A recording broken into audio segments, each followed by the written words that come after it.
Okay, good evening, everyone. My name is Meir Deutsch. I was in charge of the Negev district of Regavim between 2006 and 2012. Today I'm in charge of the northern district of Regavim.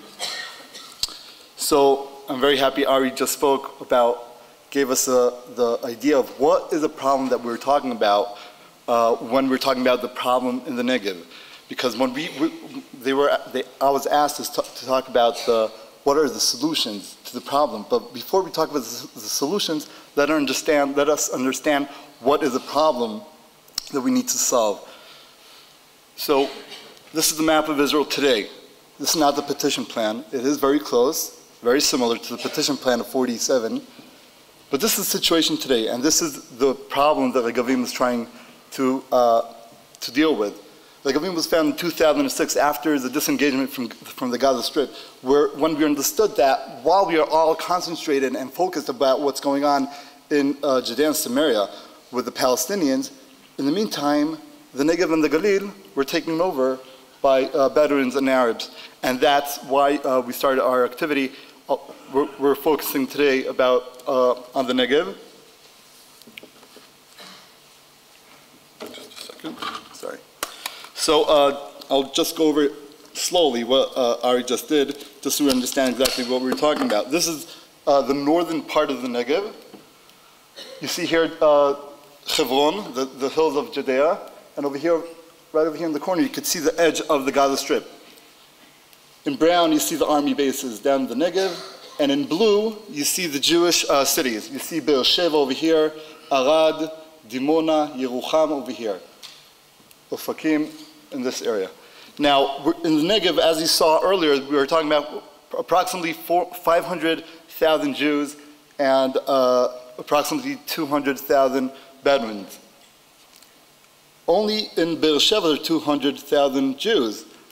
And you see how much land the Jews in Be'er Sheva live on, while the 200,000 Bedouins live in all this area over here. That is a problem that Regavim is trying to face. We understand that the only ones that could solve this problem and deal with it is the state of Israel. No NGO, no organization could solve this problem. We need to make the state of Israel understand that this is a major, major problem and it has to deal with it. As, if you remember what Yuli said, 10, 15 years ago, no one cared about what's going on in the Negev. It's only in the past 5 years, 5, 6 years, where this issue rose. Part of the work was done by Regavim, and on the other hand, dozens of NGOs working down the Negev with the Bedouins demanding to legalize all those 2,000 illegal outposts of Bedouins that were built down in the Negev. We're talking about 70,000 illegal structures that were built in the Negev. Now, how many of you heard about illegal Jewish outposts in Judea and Samaria? Okay, we're talking about, according to Peace Now, according to their numbers, we're talking about 1,500 structures, illegal structures that were built in 100 illegal outposts in Judea and Samaria. In the Negev, we're talking about 70,000 illegal structures that were built in over than 2,000 outposts. I'm sure many of you didn't know that. So we in Regavim understand that we need to bring the state of Israel to face a problem in the Negev and stop treating it as if it's the backyard. At least my backyard is a terrible mess. So stop treating it as a backyard and start dealing with the problem. The key, if I had to say it in one word, the key is sovereignty. Israel lost its sovereignty over the Negev. And our goal is to make Israel understand that and get its sovereignty back.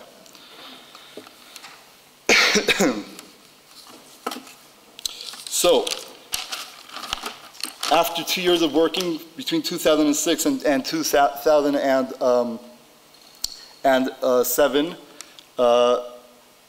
just a second, I'm sorry. The State of Israel built a committee. It's called the Goldberg Committee. The Goldberg Committee sat for a whole year in Be'er Sheva and discussed what is the right way to solve this problem. Their mandate from the state was to come up with a policy. What is the right policy to solve this problem in the Negev? Goldberg sat for a year, and after a year he presented his recommendations. Sorry. It's recommendations.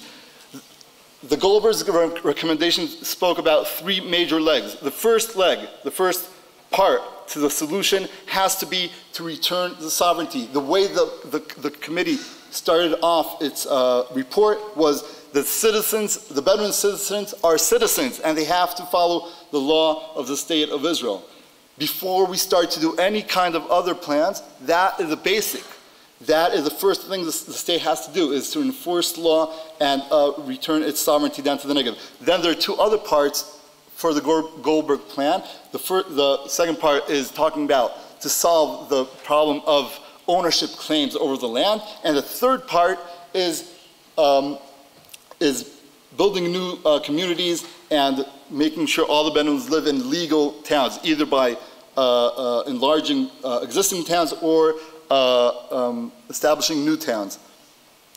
Now, after the Goldberg Committee came up with this policy, okay, this is the policy that they recommended, the state of Israel has to take this policy and turn it into a working plan, into a working program, how to make it happen, right? There's the higher level of a policy that the Goldberg came up with, and now it's how to take that and turn it into something, a working plan. And that's when they established the Prover Committee. Prover Committee is the committee that is in charge of taking the policy and making it into a working plan. And they sat between 2009 to 2010. They sat and came up with the Prover recommendations. We in Regavim, in the meantime, before the Prover started working, we came up with our plan of how to take this policy and make it into a working plan. And we advanced this with Prover. We sat for many meetings with Prover and many other officials. Our plan of how to solve this problem is built out of 4 steps. The first step is, as we said, sovereignty, stopping the illegal building, stopping the illegal overtaking of land. We go into details. We go into a lot of details of how to do that, of exactly how many policemen need to be taken down to the Negev, new courts to deal with the illegal building, and so on. The second step is probably the longest one. We're talking about preparation before the evacuation. So in preparation, we're talking about solving the problems of the whole issue of ownership claims, and we're talking about making the existing Bedouin villages, making them stronger, giving them better infrastructure. And the third step, we're talking about evacuating and resettling the Bedouins in legal towns. Whoever is left out of legal town, we have to help the state move them into legal towns. And the fourth step is probably the most important, is once all the Bedouins live in legal towns, how do we make sure that the situation doesn't go back to the way it is today? How do we make sure that, as it was said earlier, we need to make sure that the land is kept and that the Bedouins don't go back to building illegal towns, so on. Prover, that was the Regavim plan. Prover came out with his report just like half a year ago, and this is the big problem with the Prover plan. Where Goldberg talked about the first step is the sovereignty, so the Prover ignores that, and he goes and starts dealing. His focus is how to solve the ownership claim of the land in the Negev. That means he ignores the bigger problem, and he takes one small aspect. It's like a person that comes home with a headache, okay? And he takes 2 pills of Advil and he goes to sleep without drinking any water. Now, his situation is not any better than what it was. It's only getting worse, right? Because he's getting dehydrated now. Instead of solving the problem by drinking a cup of water, he's just taking care of the headache by taking 2 pills of Advil. That's exactly what Prover is doing. He's taking care of the minor problem instead of taking care of the bigger problem, and it's going to make things only worse. This is an example, okay? This land over here is down near Regavim Retamim, down in the southern part of the Negev. This land was empty land in 1993. not that long ago. 1993, this was empty land. This land does not have any ownership claims. This is state land. All this is state land, and this is private Jewish land over here on the top. Private Jewish land. 1993, there were factories that were polluting, Ramat Chovav, polluting factories that were built where the Shevet Elazazme lived, near Be'er Sheva. So the state of Israel wanted them to move into Segev Shalom. That's where the city that the Elazazme tribe clan was supposed to move into, but they refused to. Why? Because they didn't want to. So the state of Israel said, look, guys, this is very dangerous. Where you're living now is not healthy for you. So you move down here for the meantime, okay, and we'll start negotiating and finding a place for you to live. So 1993, they came down here, and they started negotiating with the state. They refused to move. That's it. The only thing they wanted is, okay, now that we are here, give us a city over here. We want to stay here. Build us a city. Okay, so 2003, the state goes ahead and plans a city, giving each family 2 dunams for free, without paying. 2 dunams for a family, just in order for them to move into the legal town. The Bedouins said, no, I want 4 dunams for each family. So the state went ahead, planned the city with 4 dunams for each family, for free. Just move in. The Bedouins said, okay, thank you, but what about the next generation? Please, we are not going to move into this town before you take care of the next generation. So the state of Israel went ahead and planned the green. Okay, the green is for the next generation. So any good reason why not to move in? The land doesn't belong to them. They don't argue that. They know that state land. They have city plans. Just, no, they refuse to. Why? Because there's no reason to. No one is going to force them to move out of all this area over here, and we didn't capture all of the area. No one is going to force them to move, so there's no interest for them. And everyone knows that when you, in negotiation, you need to have, each side has to have an interest to take a step forward towards the other one in order to have a negotiation. But there's one side that wants to solve the problem, that is the state of Israel, and the other side knows that the longer they stay there and the longer they refuse to move, the more the state of Israel is going to give them. Now that is a problem that the Prover Committee is ignoring, and that's why their proposal is worse than leaving the situation the way it is, because it's making the facts even harder than they are now.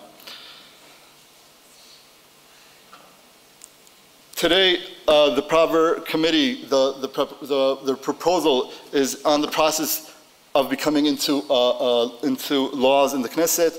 We're waiting for the final page to come into the Knesset, the final law. The past year, many dozens of organizations, we know of 62 organizations such as Adalat, Ayosh, Forum Dukim B'Negev, Mo'atza Lekfarim L'Chukim, Human Rights Watch, a lot of demonstrations, a lot of disinformation spread out in the websites about the history. I heard Dr. Seth, unbelievable, I've never heard him before, unbelievable job of explaining the terminology that is used, the disinformation that is being spread out. We do the same work with all the 45 towns that they claim were here since the Ottomans and the British ruled the country. We have photos showing all of those towns that they were not there. They might have been a tent, but there were no villages. There were no Bedouin villages in the Negev before the state of Israel. We're trying to balance. I give a contract to this work of all these NGOs. As Ronnie said, we're talking about millions and millions of dollars, euros, that are behind this disinformation that's coming through about the Bedouins in the Negev and about what Israel does. Questions?